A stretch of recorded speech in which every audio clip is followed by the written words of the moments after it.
Hello friends, నాకు ఈరోజు దాబా స్టైల్లో ఏమన్నా టేస్ట్ చేద్దాం అనిపించింది. మాకు నల్లగండ్లలో చిరంజీవి దాబా అని ఉంది. నేను విన్నాను, ఎప్పుడు వెళ్ళలేదు. సరే కదా అని ఈరోజు వెళ్ళాము.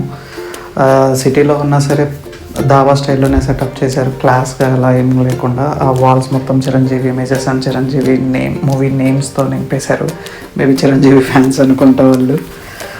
నేను మెనూ చూసి మెనూలో రంబా చికెన్ అని ఉంది. నాకు అది ఫేవరెట్ అనమాట. నేను మంగళగిరి మిశ్రా దాబాలో చాలాసార్లు ట్రై చేశాను. ఈ గుంటూరు విజయవాడ వాళ్ళు ఉంటే చాలామందికి తెలుస్తుంది, అది కామెంట్ చేయండి మీరు ఎన్నిసార్లు వెళ్ళారు మిశ్రా దాబాకి.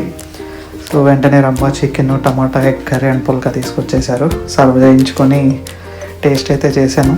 లైక్ నాకు దాబాలో, నేను మిశ్రా దాబాలో టేస్ట్ చేసినప్పుడు ఎలా అయితే ఉన్నాయో సేమ్ అలానే ఉంది. టేస్ట్ ఏమాత్రం చేంజ్ లేదు. ప్యూర్ దాబా వైబ్ అయితే ఇచ్చారు. మీరు కూడా ట్రై చేయండి, బాగుంటుంది. ఈ వీకెండ్ బిర్యానీలు తిని బోర్ పడుతుంది కదా, దాబా స్టైల్ ఒకసారి ట్రై చేయండి, బాగుంటుంది. తినేసి ఇంటికి వచ్చేసాము. బిల్ అయితే 703 రూపీస్ అయింది. రీజనబుల్ అనిపించింది. ఇద్దరం తిన్నాం, మా పాపతో కలిపి ముగ్గురం తిన్నాం 703 రూపీస్కి. సో మీరు కూడా ట్రై చేయండి. నా వాయిస్ ఓవర్ ఎలా ఉందో చెప్పండి. ఫస్ట్ టైం ట్రై చేశాను, ఏదైనా ఇంప్రూవ్మెంట్స్ ఉంటే చేంజ్ చేసుకుంటాను. Thank you for watching.